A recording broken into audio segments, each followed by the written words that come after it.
আমি আজকের এই ছোট্ট পরিসরের এই প্রেস ব্রিফিং এর মাধ্যমে আপনাদের সাংবাদিক ভাইদের মাধ্যমে আমি যেটা জানিয়ে দিতে চাই যে নকলা থানাধীন চন্দ্রকোনা থেকে আপনার অটো রিক্সা নেয় রাত্রে 12টা বা 11:30 বা 12টার দিকে এইরকম একটা সময় থেকে 3 জন ইয়াং ছেলে অটো রিক্সা ভাড়া করেছে এবং এই ভাড়া করার প্রেক্ষিতে তারা দরদামও করেছে। অমুক জায়গায় যাব, কত টাকা নিবা, তো এত টাকা নিব না, এত টাকা দিব, এরকম ভাবে বার্গেন করেছে। বার্গেনের মাধ্যমে ভাড়া নিয়েছে। ভাড়া নেওয়ার পর্যায়ে যেতে যেতে একটা জায়গায় হলো একটু রাস্তার উপরে একটু কাটা আছে, সেখানে পানি জমে আছে। এই পানি জমা জায়গা থেকে যে অটো রিক্সা চালক সে 50 একজন ব্যক্তি, সে অটো রিক্সার যেখানে নিয়ে যেতে চাচ্ছে সেখানে নিয়ে যেতে রাজি নয়, যে ওখানে যাব না। হয়তো উনি সেন্স করেছেন বা ওনার ধারণা হয়েছে এখান থেকে যদি ওখানে নিয়ে যায় তাহলে কোনো ধরনের কোনো বিপদের সম্মুখীন হতে পারে। সেই প্রেক্ষিতে উনি যেতে চান না। ওই যাত্রীদের ভিতরে একজন ছুরি চালিয়ে দেয়, পিঠে ছুরি চালিয়ে দিয়ে ওরা পালিয়ে যায়। কে বা কারা এই কাজটা করলো কেউ জানে না। দ্রুত গতিতে এই লোকটাকে হাসপাতালে ভর্তি করানো হলো। হাসপাতালে ভর্তি করানোর পরে উন্নত চিকিৎসার জন্য তাকে ঢাকা চিকিৎসাধীন আছে। আমরা লাস্টে আমরা জানতে পেরেছি যে এখনো ভালো আছে, কিন্তু শঙ্কামুক্ত নয়। এবং এর ভিতরে এই 2টা ছেলে 3টা ছেলে উঠেছিল ইয়াং, 3 জনই মাইনর। 3 জনই মাইনর বয়। তারা ঢাকাতে থাকে, ঢাকাতে ডেভেলপমেন্টের কাজে সহায়তা করে এবং ঢাকার গাজীপুর থেকে ছুরি কিনে নিয়ে এসে প্ল্যান করে এখানে তারা অটো রিক্সা ছিনতাই করবে।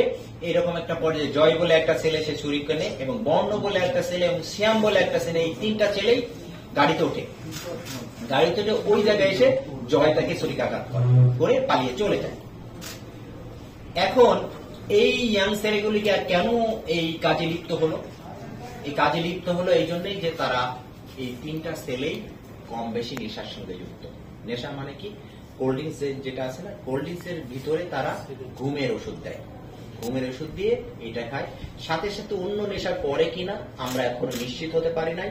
আমরা ধারণা করছি অন্য নেশার সাথেও এরা যুক্ত থাকতে পারে। এখানে বিবেচ্য বিষয় হলো যে বাবা মা এই সন্তানদের রাত্রিবেলা বাইরে অ্যালাউ করেছে। বাবা মা তাদের সন্তানদের যথাযথ খেয়াল রাখে নাই, যে সন্তানরা কোথায় থাকে, কোথায় ঘুমায়, কিভাবে জীবনযাপন করে সেগুলি খেয়াল করে নাই। আপনারাও আপনাদের আঙ্গিকে যদি এরকম কোনো কিছু মনে হয় তাহলে প্লিজ আমাকে ফোন করবেন, আমার অফিসারদের ফোন করবেন, আমাকে ফোন করতে পারেন, আমাকে টেক্সট করতে পারেন। আমার যে স্লোগান আমরা নির্ধারণ করেছি যে ফাস্টার এবং স্মার্টার, আপনি ফাস্টার রেসপন্স করতে আমরা বদ্ধপরিকর। আমরা দ্রুত গতিতে রেসপন্স করব। সাথে সাথে আপনাদের কাছে অনুরোধ করব যে ব্যক্তিগত কোনো বিদ্বেষ বা ব্যক্তিগত কোনো স্বার্থ সংশ্লিষ্ট এইসব ব্যাপারে আমাদেরকে যেন করবেন না। আমরা গতকাল নালিতাবাড়িতে অপারেশন করে একজনকে গ্রেপ্তার করেছি, একজন পলাতক আছে।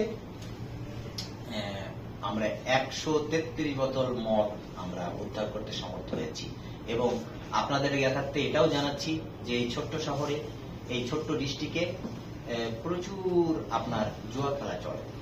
আমি যতটুকু খোঁজ নিয়েছি বা যতটুকু আমি জেনেছি, জুয়ার কোনো স্পট আমাদের এই শেরপুরে নেই।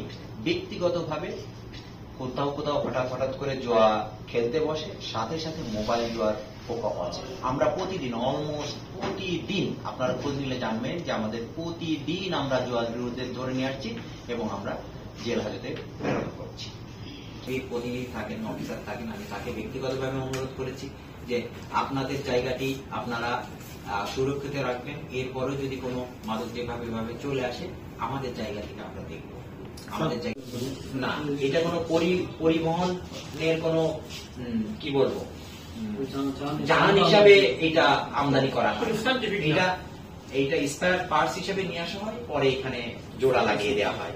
এটা অনেক কথাবার্তা আছে, বাস্তবতার জন্য হয়তো এটা চলছে।